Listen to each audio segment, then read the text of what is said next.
Week 8 began on Thursday night. It continues early Sunday, 9:30 a.m. Eastern, the final England game of the year. And I like breaking out any of the games from 1 o'clock. I don't care where you put them. Sunday morning, Saturday night, wherever they fit. I like being able to watch one game instead of trying to watch 9 or 10 at once. And it's Eagles-Jaguars. It feels like an elimination game stats. And I think the team that loses this one is going to be in very big trouble. Are you willing to say that the loser of this game is out of the playoffs entirely?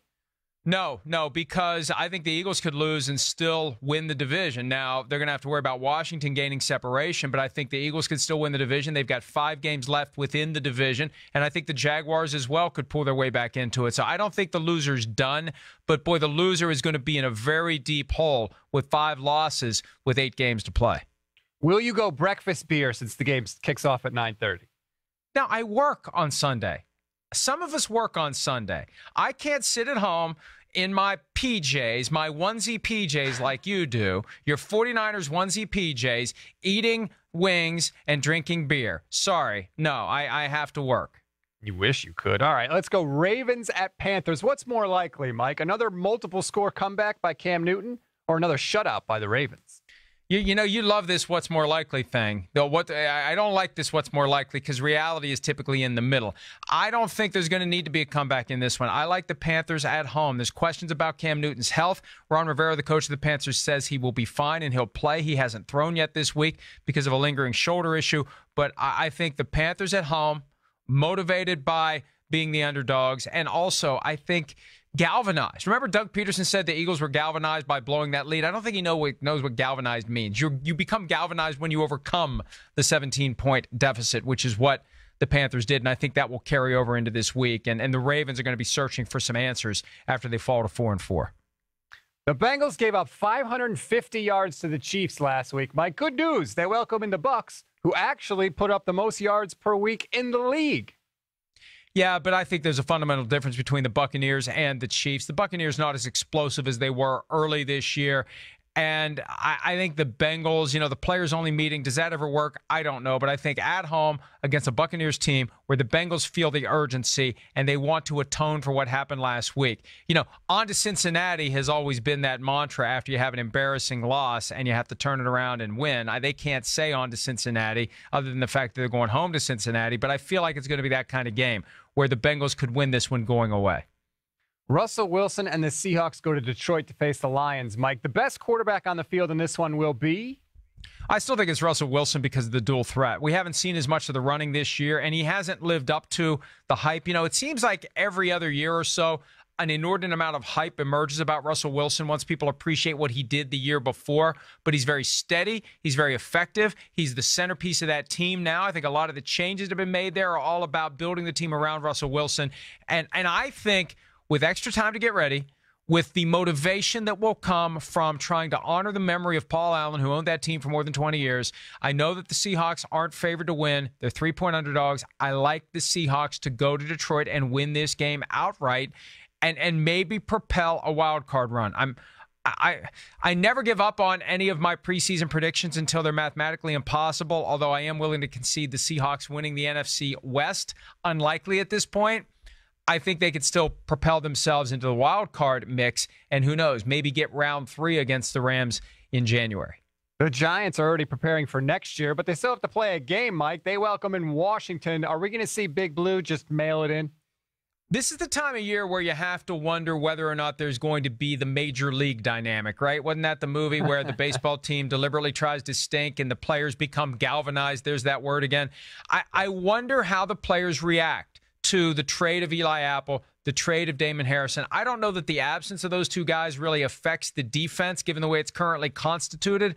Does that provide the wake-up call to the rest of the team? Will there be a desire after what happened Monday night to get that bad taste out of their mouths about all the criticism they took for lollygagging the last few minutes of the game? I don't know. This one goes either way because we're talking about a Washington team that we continue to underestimate. They've now won 2 in a row. They're 4-2, and this one could easily go either way. I mean, that's really going out on a limb. Yes, it could go either way. It will go either way. But I really can't get a good beat on this one because I just don't know how the Giants are going to react to what's gone on this week. Denver goes to Kansas City. Last time they played, Mike, the Broncos held the Chiefs to their lowest scoring output of the season. Can they do it again?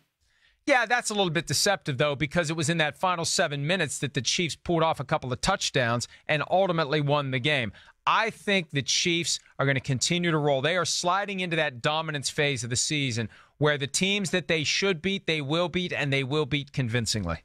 Jets and Bears, very quietly. Mitchell Trubisky, 11 touchdowns, just 3 picks his last 3 games. Yeah, but you know what? The Jets, even though they lost by 20 last week to the Vikings, they looked pretty good. And I could see the Jets keeping this one close. The Bears, they need to be feeling good about where they are 6 games in, even though you can look and say, well, maybe they should be 4-2, maybe they should be 5-1. I think in August, you tell a Bears fan they're going to be 3-3, they'd be very happy with that. So we'll see if they can win the next 2 and get to 5-3. They've got the Jets and the Bills, but it's not going to be easy on Sunday against the Jets. All right, let's continue with the Sunday games for Week 8 of the 2018 NFL regular season. Stats, where did we leave off? Well, we got to finish one early game. Browns-Steelers, they tied in Week 1, Mike. The Browns win this game if they score more points than Pittsburgh. Oh. Right? I mean, that is a correct. You know, I used to hate questions like that. I remember being in high school, and every once in a while, that's why I don't like fill in the blank. You could be... And really, Stats, you may be surprised to know this. I was always inclined to be a bit of a smartass. You? With that fill in the blank, there's a lot of possibilities. There's a lot of possibilities. They say there's only one right answer. Oh, I beg to differ. There are plenty of right. If you give me a blank spot, I can come up with a lot of potential answers. Unfortunately, not the ones that get you the grade that you may be looking for. Look, the Browns need to. I don't know. I don't know what they need to do here. I mean, the Steelers have the bye week. The Steelers are starting to click. James Conner is good, and Ben Roethlisberger's healthy, and Antonio Brown's getting it done now. Juju Smith-Schuster's a great compliment. I don't. Look, I admire the Browns for what they've done so far this season. They had that game against the Chargers. It was the first time they were really beaten. Every other game's been close. I like the fact that they came back against the Bucs. I just don't think going to Pittsburgh. I'll be very impressed with Baker Mayfield, and I already am.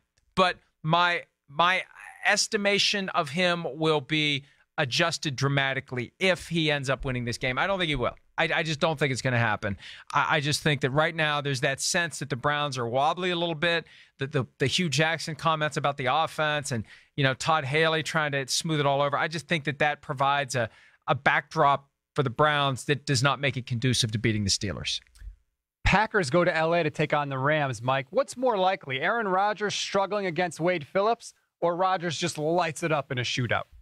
Given that Aaron Rodgers passed for 77 yards the last time he faced a Wade Phillips defense, I'd say it's more likely that he struggles, especially because he doesn't have the weapons around him. He doesn't have the tools around him on both sides of the ball. And here's the thing.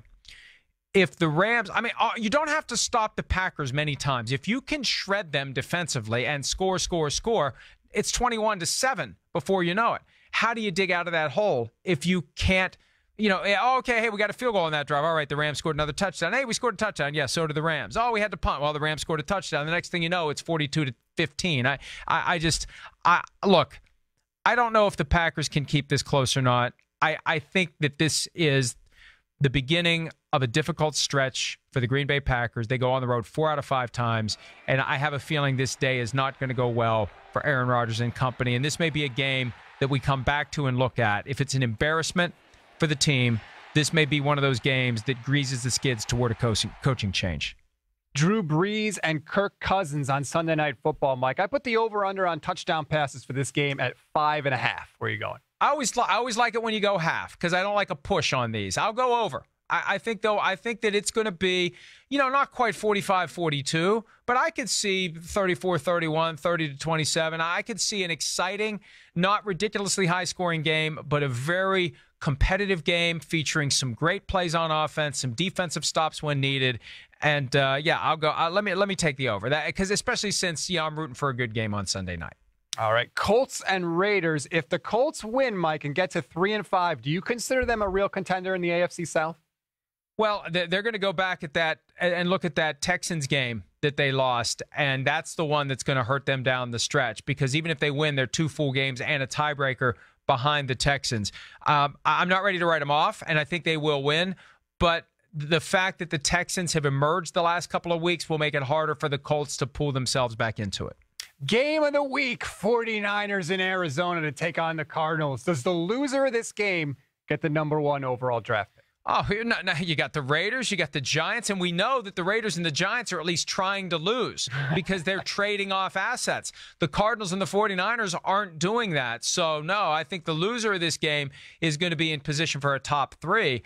But it was about 10, 15 years ago that 49ers-Cardinals was the worst that the NFL could offer by way of an in-division rivalry. And now, here we are again. One win between them, and the Cardinals win came against the 49ers. I mean, other than when they play the 49ers, the Cardinals are winless. So, this is not must-see TV stats. Will you still watch it? Oh, yeah, I'll be locked in. Look, I can't not. It's a sickness, Mike. I can't stop it. Yeah, and I don't know that there's any cure for it if you're going to watch this one. Although I do think the 49ers will win just because somebody has to. I've got no basis, no analysis, just, it's two really bad teams, and somebody's going to end up with more points, and maybe it'll be the 49ers. Hi, I'm Mike Tirico, and thanks for watching. Make sure to hit subscribe for the latest news and highlights from NBC Sports.